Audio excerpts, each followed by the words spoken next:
जय श्री राम। परम प्रेम मेरे भाई बहन, प्रभु श्री राम लला जी जो अवध में अपने स्थान पर विराजमान हुए हैं, उनको लेकर के कई भक्तों के मन में एक प्रश्न आ रहा है कि प्रभु की जो मूर्ति स्थापित की गई है ये श्यामल क्यों है, ये श्वेत वर्ण का क्यों नहीं है, गौर वर्ण का क्यों नहीं है। उसी के विषय में ये वीडियो अर्पित कर रहा हूं। उसके पहले आप सभी लोगों को आगामी 10 से 18 फरवरी गुप्त नवरात्रि की बहुत बहुत शुभकामनाएं। इसमें अवश्य आचार्य पुरोहितों को बुला करके अनुष्ठान पूजन कराएं, नहीं स्वयं करें। स्वयं भी कुछ और नहीं कर सकते हैं तो कम से कम सात्विक भोजन ग्रहण करते हुए जिन मंत्रों का आप नित्य जाप करते हैं, जिन स्तोत्रों का पाठ करते हैं, कम से कम उनको डबल तो कर ही दीजिए। निश्चित ही विशेष लाभ आपको प्राप्त होगा।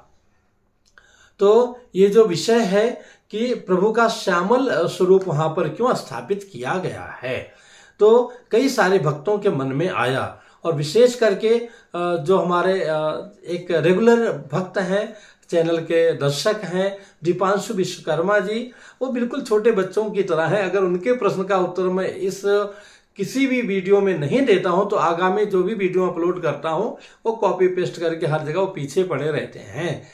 तो अच्छी बात है, लेकिन उनका प्रश्न मुझे अच्छा लगा। उनका कहना है कि एक शंकराचार्य जी के द्वारा ये प्रश्न खड़ा किया गया है कि जो रामलला विराजमान, मतलब जब से उस गर्भगृह में प्रभु को स्थापित किया गया बाल स्वरूप को, तो उनको ही रखना चाहिए था, बड़े स्वरूप की आवश्यकता नहीं थी, अथवा रखना था तो गौर वर्ण रखना था। ये उनका कहना। उस वीडियो को मैंने नहीं देखा है तो, लेकिन ये प्रश्न बहुत अच्छा लगा। मेरे भाई बहन, आप सभी जानते ही होंगे कि हर विशेष पद हमारे लिए आदरणीय और सम्मानीय पूजनीय हो सकता है। उसमें तो सर्वोपर देखा जाए तो गुरु का पद, और उसमें भी जो सर्वोत्तम स्थान है हमारे शंकराचार्य के पीठ को नमन है और सदैव रहेगा। लेकिन उस पद पर कोई व्यक्ति अगर ऐसा आ गया कि जो उस पद के विपरीत बात करता है तो हम उसको मानने के लिए बाध्य नहीं है। कोई भी व्यक्ति बाध्य नहीं है। हम उनका निरादर नहीं करते हैं क्योंकि वो हम लोगों की परंपरा नहीं है, क्योंकि वो शीर्ष स्थान है। लेकिन वो बात मानने के लिए हम लोग बाध्य नहीं हैं। लेकिन ये बहुत दुख होता है कि ऐसे व्यक्ति के द्वारा बिना मतलब का भ्रम फैलता है, और ऊपर से वो अत्यंत पवित्र पद जो है कहीं ना कहीं संदेह के घेरे में आ जाता है। हमारी आस्था जो है वहां पर दुखित होती है।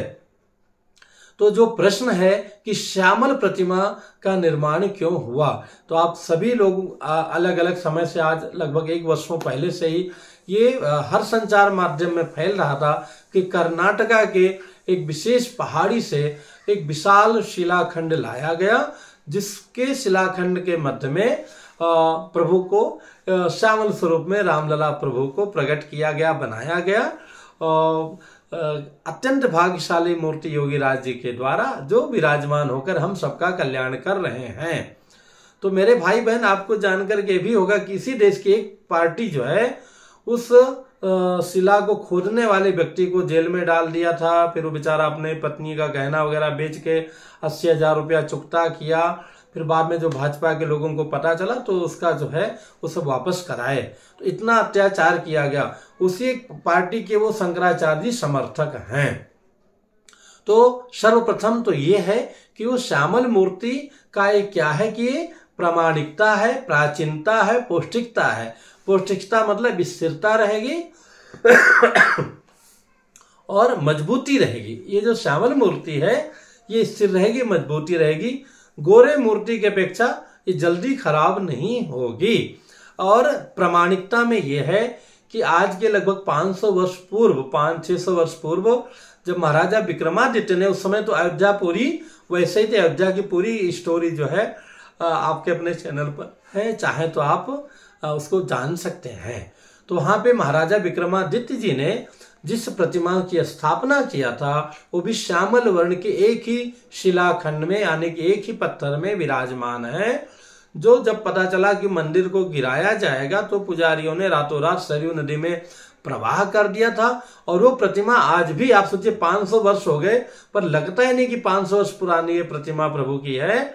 आज भी सरयू नदी के किनारे नागेश्वर नाथ मंदिर जो प्रमुख मंदिर उसके जस्ट पीछे श्री काले राम मंदिर के नाम से विख्यात है, उस प्रतिमा को देखना हो तो श्री काले राम मंदिर अयोध्या आप गूगल में डालेंगे और वहां के विषय में पूरी जानकारी आपको हिंदी में, अंग्रेजी में, मराठी में, अन्य भाषाओं में प्राप्त हो जाएगी। तो जो महाराजा विक्रमादित्य जी ने जिस प्रतिमा का, ये मान के चलिए हम लोगों से ज्यादा बुद्धिमान रहे होंगे, उनके पास ज्यादा ज्ञानी जन रहे होंगे, जिन्होंने उस पूरी नगरी का निर्माण कराया था, क्योंकि उस समय तो जंगल था, तो उन्होंने श्यामल पत्थर में कराया था। तो उस परंपरा का निर्वहन करते हुए श्यामल पत्थर में रामलला जी बनाए गए। और दूसरा ये कि वो पत्थर अधिक समय तक जो है भक्तों का कल्याण करेगा। इसलिए आप देखते होंगे जो हमारे प्रभु का श्वेत वर्ण की प्रतिमाएं रहती हैं, थोड़ा कई वर्षों के पश्चात में उनमें थोड़ा थोड़ा परिवर्तन आता है, लेकिन जो हमारे शिवलिंग है अथवा जो उस वर्ण के, श्याम वर्ण के हैं, जैसा कि तिरुपति बालाजी, साउथ के तो लगभग सभी भगवान का दर्शन वैसा ही होता है, इसलिए उस रूप में रखा गया। दूसरी बात, जैसे पहले आप परिवार में एक ही घर में, एक ही कमरे में सब लोग रहते थे, आज के समय में जनरेशन बढ़ा, जनसंख्या बढ़ी, तो घर बड़ा कर दिया गया, रेलवे स्टेशन को भी बड़ा कर दिया गया, वो भी अयोध्या का ही नहीं, पूरे देश का जहां जहां का आवश्यकता थी। तो आप सोचिए जब इतने दूर से, कि प्रश्न नहीं आता कि उन्हीं प्रतिमा को क्यों नहीं रखा गया, वो प्रतिमा तो है ही, लेकिन अगर ये बड़ा प्रतिमा नहीं होता, ये भी और कमाल का निर्माण प्रभु ने स्वयं करवाया है, उस महान आत्मा से उनका भी जीवन धन्य हो गया। इतनी इतनी बड़ी प्रतिमाओं का उन्होंने निर्माण किया, लेकिन उनका कल्याण हुआ प्रभु श्री राम जी की कृपा से। तो आप ये सोचिए कि अगर उतना बड़ा प्रतिमा नहीं होगा तो इतने बड़े भव्य मंदिर में लोग कैसे दर्शन कर पाएंगे, उनका श्रृंगार कैसे होगा। लेकिन पूर्णतः वो 5 वर्ष के ही बाल रूप हैं, तो इसलिए जैसा स्थान हो वैसी व्यवस्था रखी जाती है। जैसे कि उस समय मंदिर जो था, आज का अगर गर्भगृह देखें, चूंकि तो मैं वहां पाठ करने जाता था, 3 भागों में उसको बना दिया गया था, लेकिन वो नीचे का ढांचा वही था, केवल ऊपर का गुंबद जो है बाबर ने तोड़वाया था, नीचे का ढांचा वही था। तो इसलिए उससे कम से कम आज 100 गुना अधिक जगह में मंदिर बन रहा है। तो जैसे मंदिर बड़ा हुआ तो ऐसे भगवान का जो है एक प्रतिमा भी विशेष विग्रह में बड़े रूप में होना चाहिए था, इसलिए उस रूप में वहां पर रखा गया।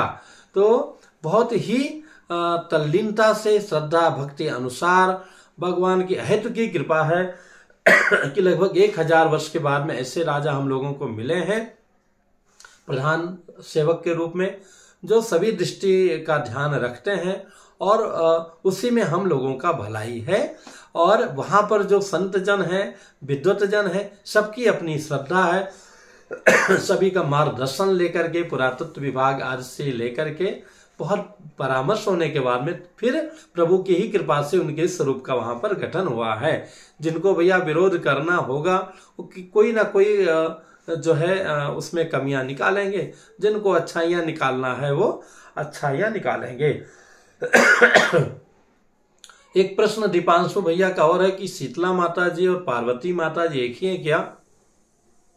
शक्ति एक है, समय काल के अनुसार उनका रूप अलग है। जैसे कि बच्चा होता है स्कूल के लिए, वो सदैव बच्चा ही रहेगा, उसका यूनिफॉर्म उसी में उसकी गिनती होगी। लेकिन अगर वही आर्मी में जाएगा तो आर्मी के लिए सदैव वो सैनिक ही पुकारा जाएगा। अपने दोस्तों के लिए बबलू, डबलू, गोलू जो भी नाम है वही रहेगा वो सदा।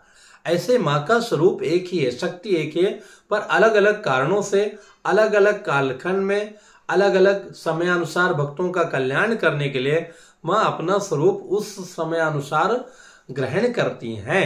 तो यद्यपि वो एक ही हैं, पर कामना परक जो है उनका फल अलग है माँ का ही रूप है, लेकिन कामना परक उनकी पूजा और उनका रूप अलग है।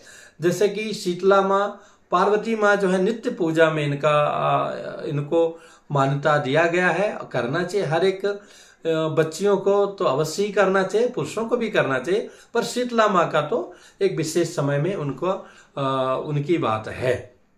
जैसे कि अभी पंखा तो सभी घरों में लगा हुआ है, लेकिन जैसे हम लोग मुंबई में हैं, यहाँ तो आवश्यकता लगती है। लेकिन जो नॉर्थ में है, उत्तर प्रदेश, मध्य प्रदेश, बिहार, दिल्ली इत्यादि हर जगह उस साइड में जहाँ पे प्रचंड जो है ठंडी पड़ रही है, वहाँ पंखा लगा अवश्य है, पर वो अभी चलाने की आवश्यकता नहीं है। जब उसका समय होगा तो उसी, लेकिन लाइट आप जला सकते हैं। तो पार्वती माँ जो है हमारी जो है सबसे नजदीकी कल्याणकारी मैया का रूप है, तो वो हमें नित्य पूजा करना चाहिए। और शीतला माँ जी का जब कभी घर में कोई चेचक वगैरह पड़ता है या वो पड़ता है, या गर्मी में जब उनका समय आता है तब करना चाहिए। पुनः मिलूंगा एक नई जानकारी के साथ में।